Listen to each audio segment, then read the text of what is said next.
Hi, welcome to SBR Videos. I'm Peter Loshak. We are previewing the main card of UFC 189 right now, and we are talking with Nick Kalikas from MMAOddsBreaker.com. Nick Kalikas, of course, opens these lines, consults for numerous high-profile sports books on MMA odds making, and also joining us over the phone from MMAOddsBreaker.com is MMA analyst Brian Hemminger. All right, Jeremy Stephens and Dennis Bermudez. This is an interesting fight, right? The featherweight division, a lot of talent in the featherweight division, and both Stephens and Bermudez coming off of losses, though, so both looking to bounce back here. Stephens, if he claims that his head wasn't in the right place in his last two losses, but that he's fixed it. And if you listen to his talk, he's got a real shot to win this one, and he's a big underdog right now. Plus 175. Bermudez on the other side, minus 210, and Bermudez is, basically the question is, will his wrestling be able to neutralize will be able to neutralize Jeremy Stephens' striking? I don't know, but it seems like Jeremy Stephens getting a little bit disrespected here by the high line.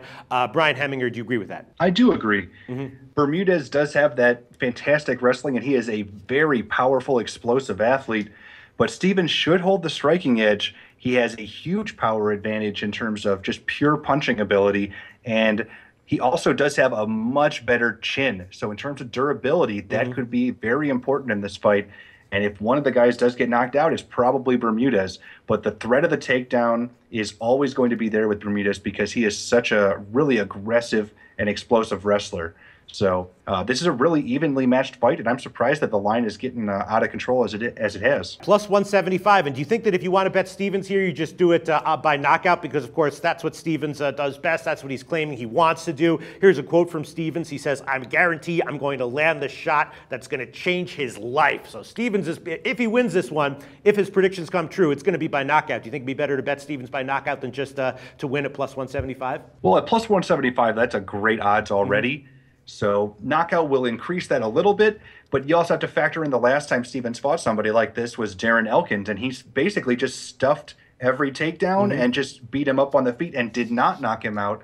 And so there's already a game plan in place and a history to look back at, and that did not end in knockout. So I think you just play it safe. And if you like Stephens enough to bet him that he can win by knockout, you might as well just bet him straight at plus 175. That's pretty good odds. Yep. That's the way I'm thinking. Nick Kalikas, we know you love dog or pass situations. Is that what this is? Where'd you open this line? I opened at minus 190, plus 150, so a little wider margin. And, the line has kind of stayed relatively close, but with a little bit more action coming in on Bermudez for sure. People are tying in with parlays as well.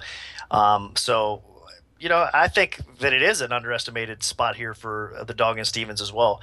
Bermudez has always had that a little bit of hype around him as far as people think he's a little bit better than what he is. Don't get me wrong, he's a quality fighter because he does have that athleticism that Brian was talking about. He's got the explosive wrestling. He's even got some power on the feet, and his boxing's not really that bad. He pushes a high pace, so he's got a lot of things to like about him.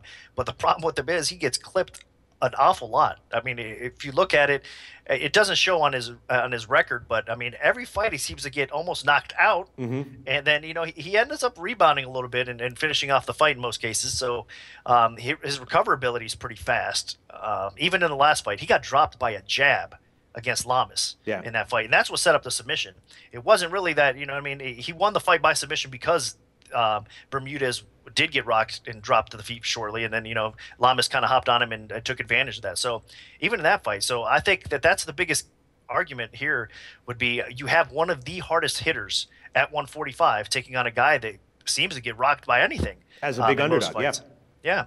So I agree with you guys. I think there is value on the underdog, and it is a dog or pass situation, like you said. I hate saying it. I hate to hear myself saying it constantly, but you know what? The way the UFC matchmaking is these days, they're putting more competitive fights together, and I love it. I mean, honestly, because a lot of times, of course, they're going to make some fights where they want the favorite to win, or they set up some fights here and there. But overall, from top to bottom, I think the UFC matchmaking, especially in the last year or so, has been a lot more competitive, and they're giving fighters a chance to prove that they belong or take a big step up the ladder. So here I think it should be much closer to a pick'em fight. So there's absolutely some value on the underdog here. Yeah, no, you don't always say that, Nick. In the Kelvin Gastelum fight, we nailed that one. We said, nope, that's not a dog or pass situation. We said we like the favorite, and we were right. So I think it is here. Jeremy Stephens plus 175. So it sounds like it's going to be a small decision, that the books are going to need Stephens, and that the public is going to be coming in on Bermudez. Or do you think those patterns are going to change by fight time? Yeah, I do think that what you said is true, but I do expect a significant drop in the line at some point, because I think the sharp action is going to come in on Stephens. Yeah, so